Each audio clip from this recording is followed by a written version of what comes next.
Żeby to można arcydzieło dłutem wyprowadzić z grubych brył i żeby dłuto nie zgrzytnęło, nim młot je ustawnie bił, a bił. Żeby to tchem samym harmonii można było kręcić wozów oś i bez skrzypnięcia wstecz ironii, żeby się udało zrobić coś. Och, jakże spałby sobie człowiek wyższy nad skargi ustawiczne. Lecz cóż, gdy jeszcze i u powiek rozsiędą się sny ironiczne. Uczucie zwiedza bez ironii szlaki bite cudzym cierpieniem. Lecz kto był pierwej tam, wie o niej, że jest koniecznym bytu cieniem. Ty myślisz może, że wiek złoty bez walk sam przyjdzie do ludzkości. Ach, gdzież? Powiodą pierw te cnoty, od których cofa strach śmieszności.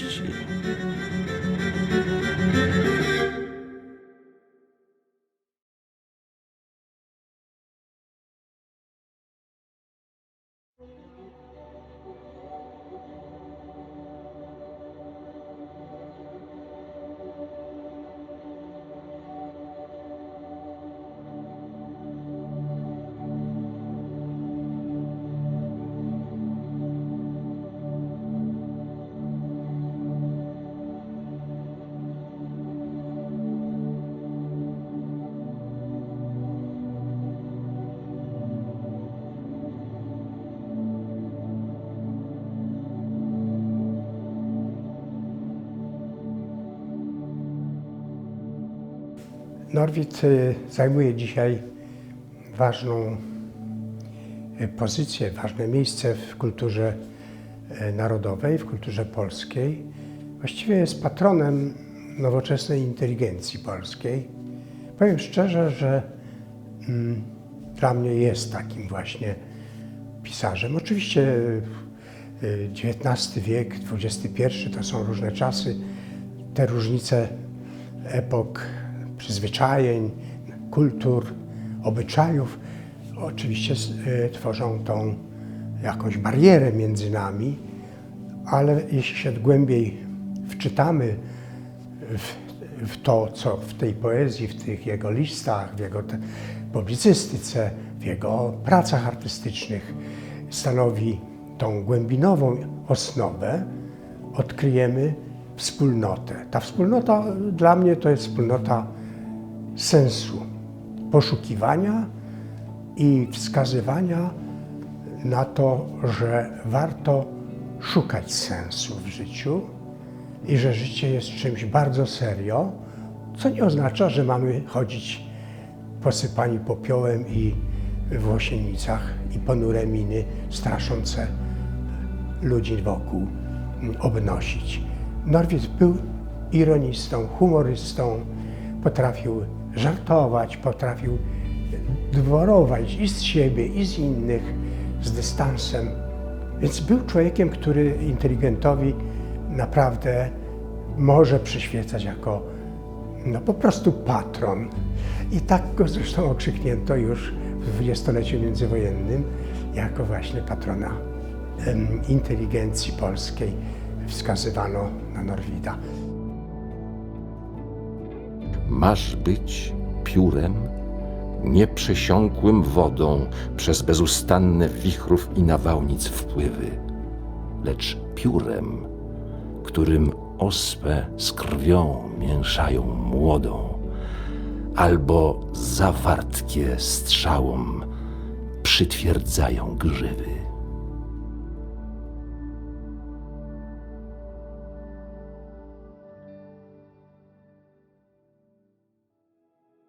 Norwid nie jest poetą ani artystą łatwym, raczej jest artystą trudnym, stanowiącym wyzwanie dla każdego, kto na poważnie chciałby zgłębić jego twórczość. I może to jest kwestia jedna z ważniejszych, to znaczy owo skomplikowanie, owa niełatwość w obcowaniu z Norwidem. Poza tym niełatwość sprawia też i to, że nie jest to poeta na minut parę, na zajmowanie się tak przygodnie, z doskoku. Zawsze powtarzam, że jest to poeta właściwie, czy twórca na całe życie. Jeśli ktoś chciałby się nim zajmować na poważnie, to właściwie musi się jakoś bezwzględnie mu poświęcić swój czas, swoją energię, jakieś swoje zdolności, jakąś swoją wrażliwość. Druga sprawa, która obok tej komplikacji jest, myślę, sprawą taką naczelną i ważną, to jest aktualność Norwida. Tę aktualność można sprowadzić właściwie do jednej podstawowej rzeczy, czy właściwie jednego podmiotu zainteresowań Norwida, a jest nim człowiek. W różnych wymiarach, w różnych aspektach, w różnych uwikłaniach społecznych, kulturowych, historycznych, psychologicznych, uczuciowych. Temu poświęca właściwie, można powiedzieć, swoją twórczość Norwid. Centralnym problemem, czy centralnym zagadnieniem jest człowiek. Z jego problemami, z jego wrażliwością, różną przecież. Człowiek jest w centrum zainteresowania Norwida. Człowiek jest punktem odniesienia dla tej twórczości. Można powiedzieć, że jest to twórczość religijna, ale na przykład gdybyśmy ją zestawili z twórczością Słowackiego czy Mickiewicza, to w takiej warstwie powierzchniowej dotyczącej leksyki czy motywów, tamci poeci na pewno będą górować, natomiast nad Norwidem. Natomiast Norwid jest o wiele głębszym religijnie twórcą, a to właśnie z tego względu, że tym punktem odniesienia jest człowiek, antropologia. I jej jakby podporządkowuje właśnie ową sferę sakralną. Jej dedykuje tę sferę sakralną. Stąd tych takich motywicznych elementów dotyczących problematyki sakrum będzie tu stosunkowo niewiele, ale z kolei warstwa aksjologii, warstwa głębokiej teologii, problematyki egzystencjalnej będzie bardzo głęboka i bardzo, znowu wrócę do tego słowa, od którego zacząłem, skomplikowana, uwikłana w różne wzajemne relacje i zależności.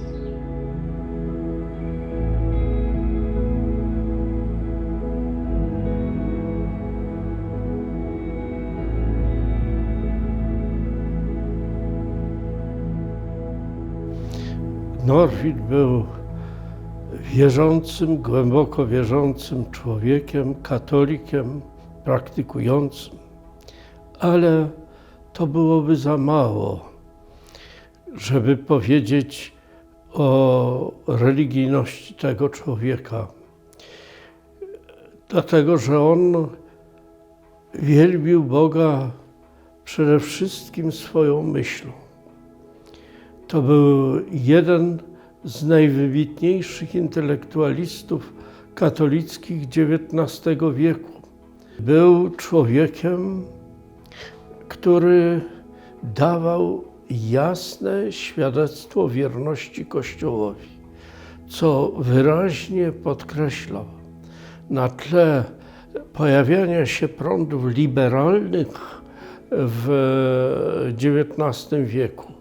Postawa Norwida była wprost budująca. Była zdecydowana, klarowna i on przez całe życie podkreślał to, co przeżył podczas audiencji u papieża. To było dla niego ogromnej wagi doświadczenie. On widział twórczy charakter wiary w życiu narodowym i rodzinnym widział wiarę jako najbardziej skutecznego wychowawcę człowieka.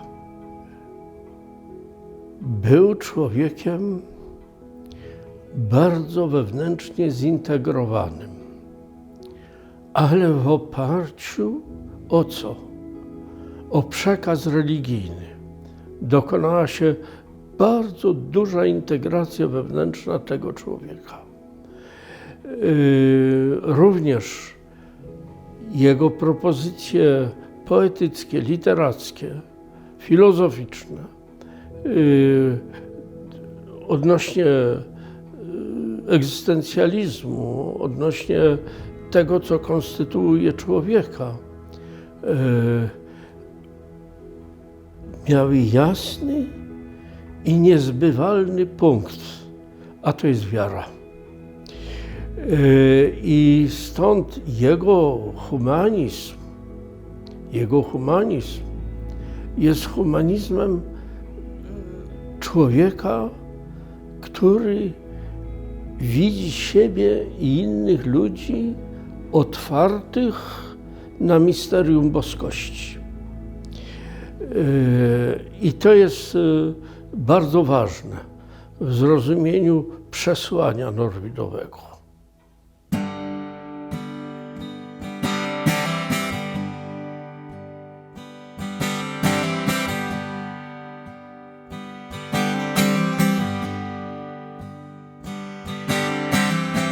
Do kraju tego, gdzie kruszynę chleba podnoszą z ziemi przez uszanowanie dla darów nieba.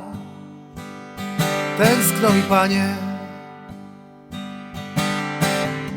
Do kraju tego, gdzie winą jest dużo, popsować gniazdo na gruszy bocianie, bo wszystkim służą. Tęskno mi, Panie. Do kraju tego, gdzie pierwsze ukłony są jak odwieczne Chrystusa wyznanie, bądź pochwalony. Tęskno mi, Panie. Tęskno mi jeszcze i do rzeczy innej, które już nie wiem, gdzie leży mieszkanie równie niewinnej. Tęskno mi, Panie. Do bez tęsknoty i do bezmyślenia, do tych, co mają tak za tak, nie za nie, bez światło od cienia. Tęskno mi, Panie. Tęskno mi owdzie, gdzie któż o mnie stoi. I tak być musi, choć się tak nie stanie, przyjaźni mojej. Tęskno mi, Panie.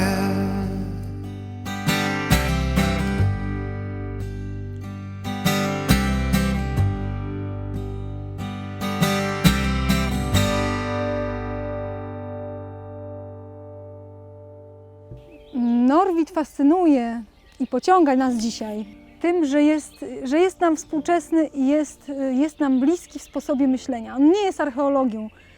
Jego twórczość nie jest tym, co jest już takie odległe i właściwie z czym się nie identyfikujemy, tylko mówi o rzeczach, które są nam ważne i bliskie, no bo to wszystko, o czym pisze, nawet jeśli pisze o wzniosłych ideach, o prawdzie, prawda, o dobru, o pięknu, to pisze to w taki sposób, że i dzisiaj można znaleźć w tym rzeczywiście jakiś podobny i nam, człowiekowi współczesnemu sposób myślenia.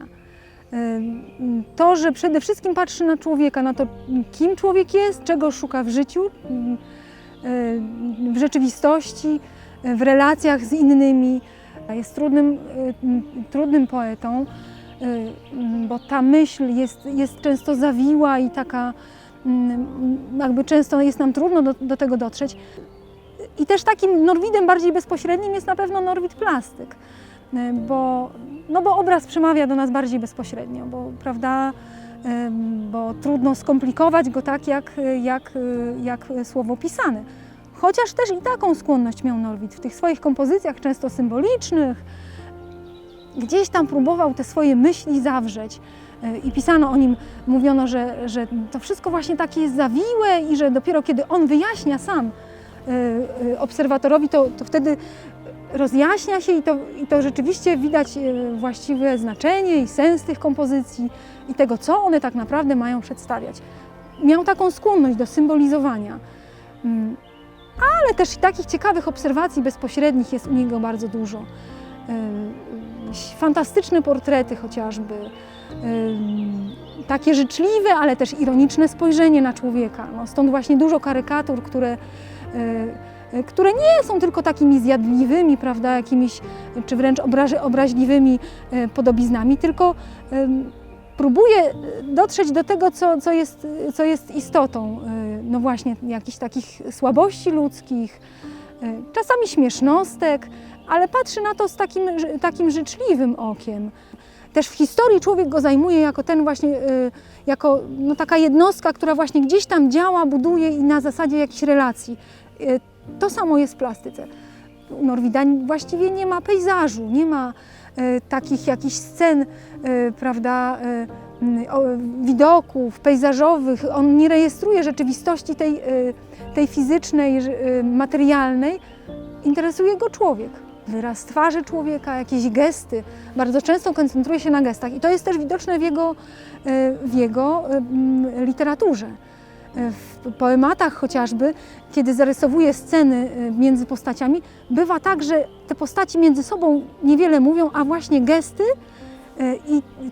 i cały układ danej sceny, on sam też ma dużo mówić. I to widać w tym pisaniu, taki zmysł plastyczny, bo obrazowo często właśnie, a z kolei w malowaniu, no widać właśnie to, że właśnie próbuje dotrzeć do jakichś takich, do tego, co, tak jak mówię, do tego, co pod powierzchnią, do tych relacji, do tego,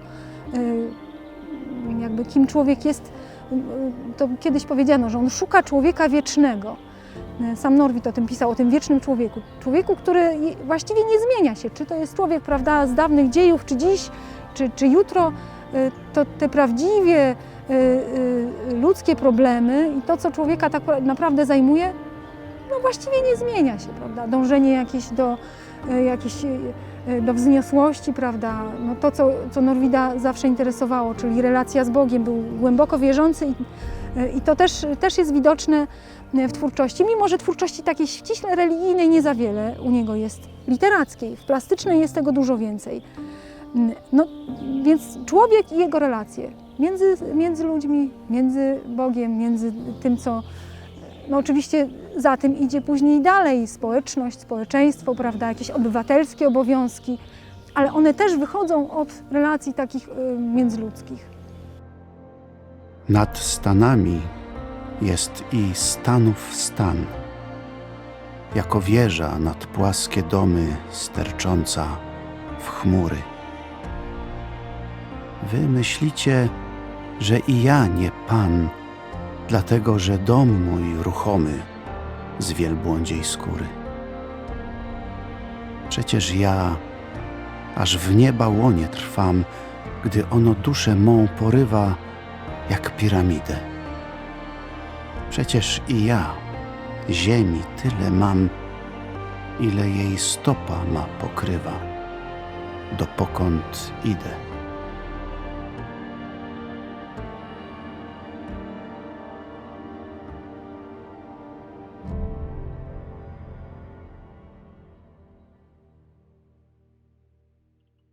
Nie sposób o twórczości Cypriana Norwida powiedzieć w jednym zdaniu, zawrzeć kilku myśli, bo to twórczość wieloperspektywiczna, a zarazem otwarta na doświadczenie wielu, jeżeli nie wszystkich gatunków i rodzajów literackich, z którymi Norwid nie tyle nawet prowadzi eksperyment, co usiłuje ustalić rodzaj wewnętrznego kontaktu, kształtowanego na swoich własnych warunkach.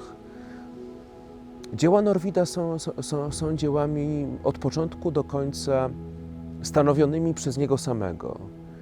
Dla zjawiska Norwid, dla zrozumienia tego zjawiska,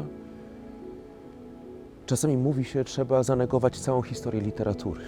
Aby zrozumieć Norwida, należy zapomnieć o wielkich historyczno-literackich syntezach, zapomnieć o mechanizmach, które kierują badaczami, aby tego rodzaju syntezy przeprowadzać. 43 lata aktywności pisarskiej, w której poeta miał aspirację, no właśnie, nie pozostawać wyłącznie poetą, autorem Vademekum, cyklu, który miał stać się skrętem koniecznym w poezji polskiej. Momentem ustalenia nowego reformatorskiego kierunku.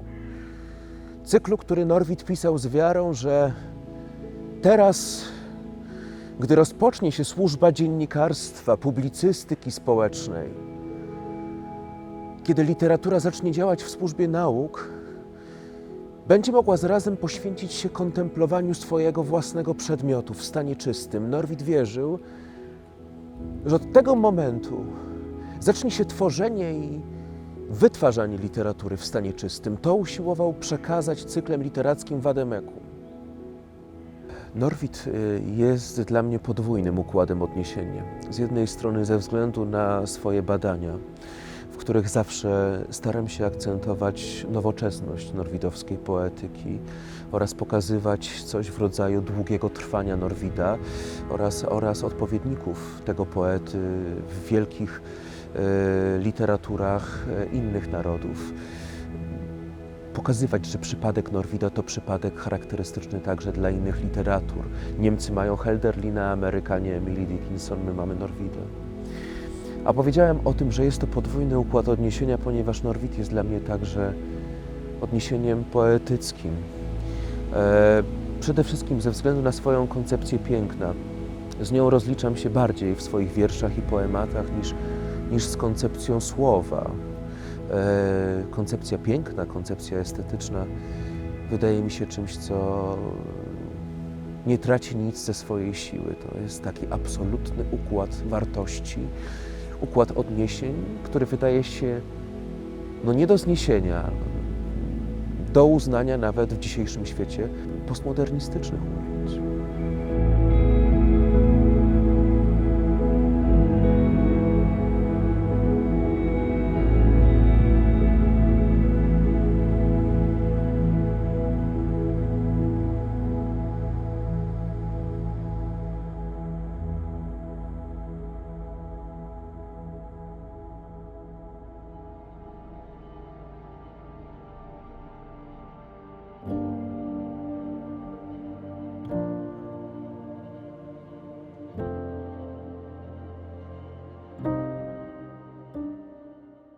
Dla mnie fenomen Norwida to przede wszystkim jego uniwersalność sztuki, uniwersalność przekazu. Ja, żyjąc teraz w zupełnie innych czasach, nadal znajduję prawdy, które mogę odnieść do tej sytuacji dzisiejszej. I to jest dla mnie niezwykłe. Ale niezwykłe jest również ta wszechstronność w wypowiedziach. Nie tylko właśnie w tej prozie, w myśli, w słowie, w literaturze, ale właśnie w tych gestach plastycznych, czyli rzeźba, czyli grafika, rysunek, malarstwo. Jest to dla mnie coś niezwykłego, że we wszystkich tych dziedzinach można się poruszać i można się poruszać tak doskonale. Trzeba się oczywiście odnieść do tego czasu, w jakim on żył i ja go tak naprawdę rozumiem, że tą jego drogę, gdzie był niezrozumiany, gdzie musiał jakby się zmagać z przeciwnościami losu i pewnie czasami się zastanawiać, w którą stronę iść, czy w tą drogę poetycką, czy zostać przy tych sztukach, teraz byśmy powiedzieli wizualnych, które studiował. I to jest dla mnie zdecydowanie coś, co go wyróżnia. Spytam się tedy wiecznego człowieka, spytam się dziejów o spowiedź piękności. Wiecznego człeka, bo ten nie zazdrości. Wiecznego człeka, bo bez żądzy czeka. Spytam się tego bez namiętności. Cóż wiesz o pięknem? Kształtem jest miłości. Fenomen Norwida jest dla mnie oczywistością, bo jak nie mogłoby być to oczywiste, żeby Norwid był uważany za fenomen, jeśli fascynuje nie tylko badaczy literatury, ale także twórców kultury ogólnie i myślę poszukiwaczy prawdy. Prawdy, ponieważ Norwid w głębi swoich przemyśleń dotykał najbardziej człowieczych tematów. Pisał o człowieku. Człowieku w kulturze, w społeczeństwie, w duchowości, w ojczyźnie, w zanurzeniu w życiu i religii. Pisał tak, że fascynuje ludzi, którzy są zainteresowani nowoczesnością, ale także tradycją.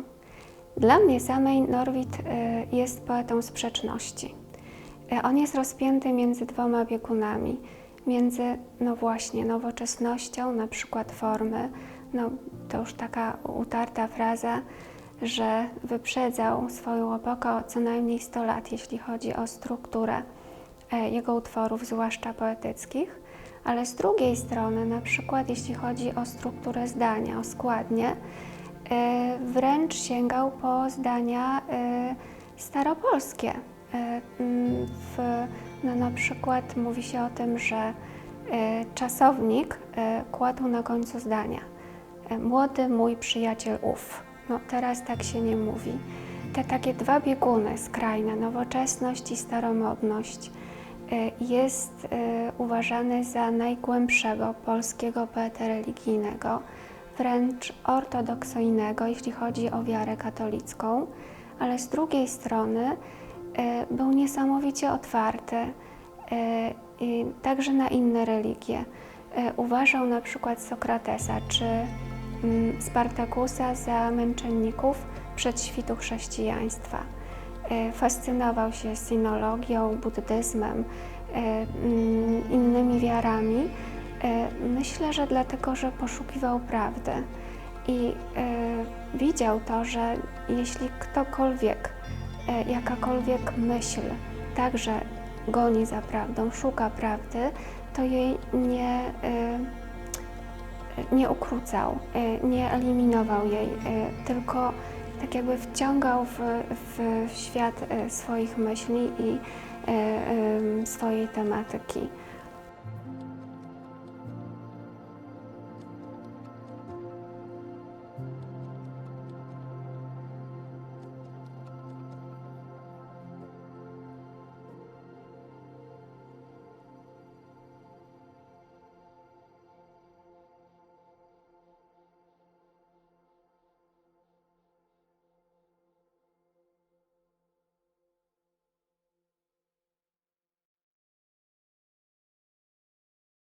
Jest pewien niezwykły fenomen w tym, że Norwid jest niezwykle aktualny w swoim przesłaniu, ale także w swojej formie poetyckiej, w swoim języku, w swoim takim dukcie indywidualnym, poetyckim, czy w ogóle szerzej artystycznym.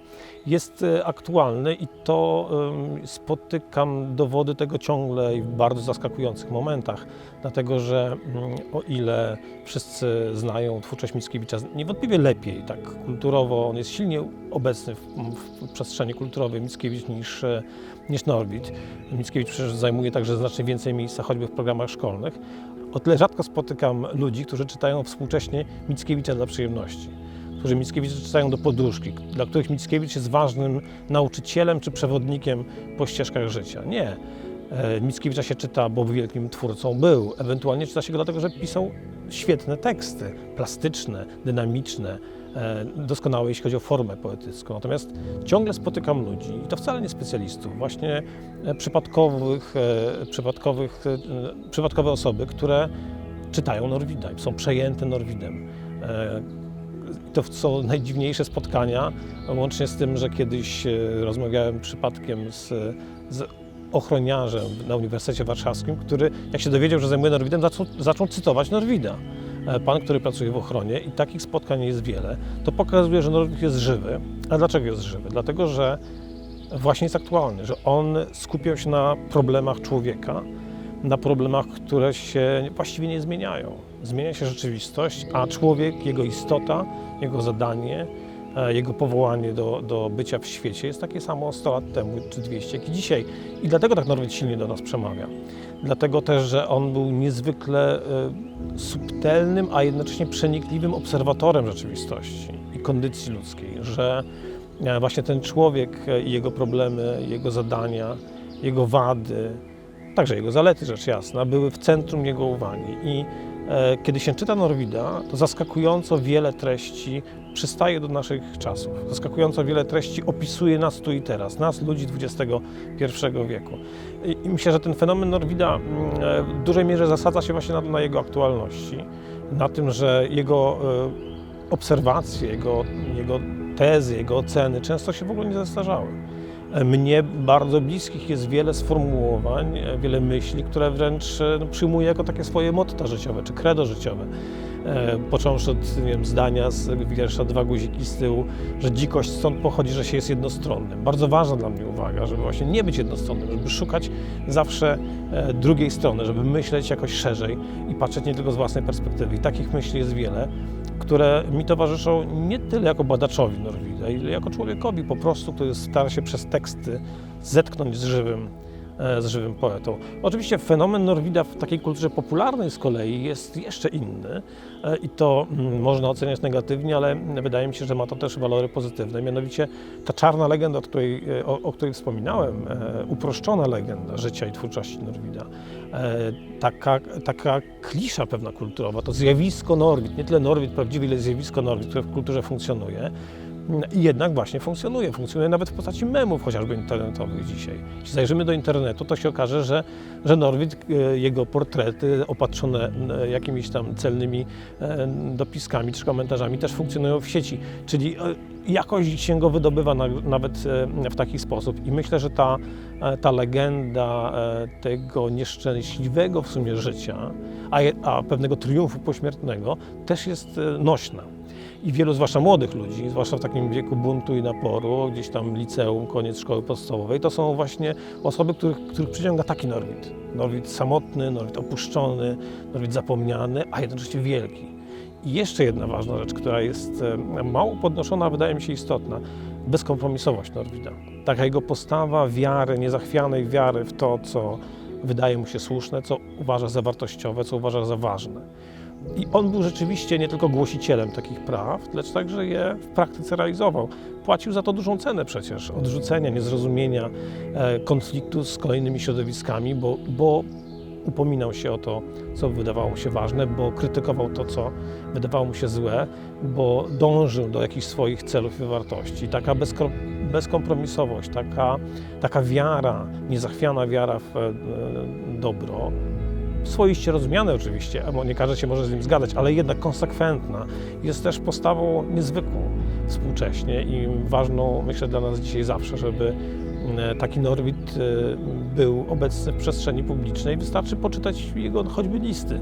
I wiele osób też przez taki pryzmat Norwida postrzega. Wydaje mi się też dużą wartością właśnie Norwid jako człowiek z jasno określonym systemem wartości i człowiek, który bezkompromisowo tych wartości broni i do nich dąży.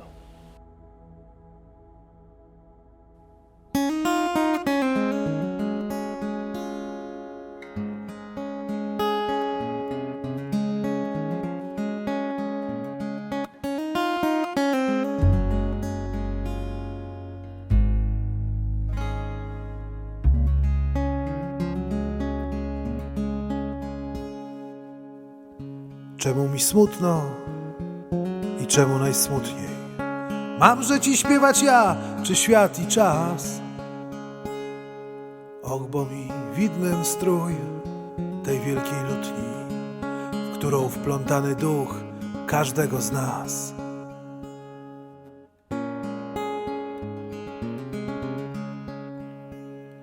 I wiem, że każda radość tu ma drugą.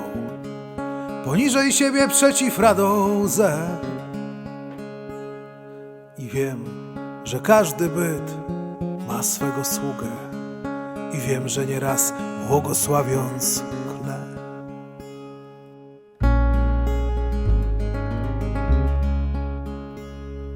Czemu mi smutno, bo nie rad bym smucić. ani przed sobą kłamstwa rzucać cień, by skryć, jak czego nie można odrzucić, by uczcić, czego wyciąć trudno w pień. Więc to mi smutno, aż do kości smutno, i to, że nie wiem, czy ten ludzistek ma już tak zostać komedią okrutną i spać i nucić śpiąc, to taki wiek. Więc to mi smutno i tak coraz gorzej, aż odczłowiecza się i pierś, i byt. I nie wiem, czy już w akord się ułoży, i nie wiem, czy już kiedy będę syt. I nie wiem, czy już będę mógł nie wiedzieć, że coraz żywot mniej uczczony tu, że coraz łatwiej przychodzi powiedzieć: ze snu się budząc, wróćmy znów do snu. Ze snu się budząc, wróćmy znów do snu. Ze snu się budząc,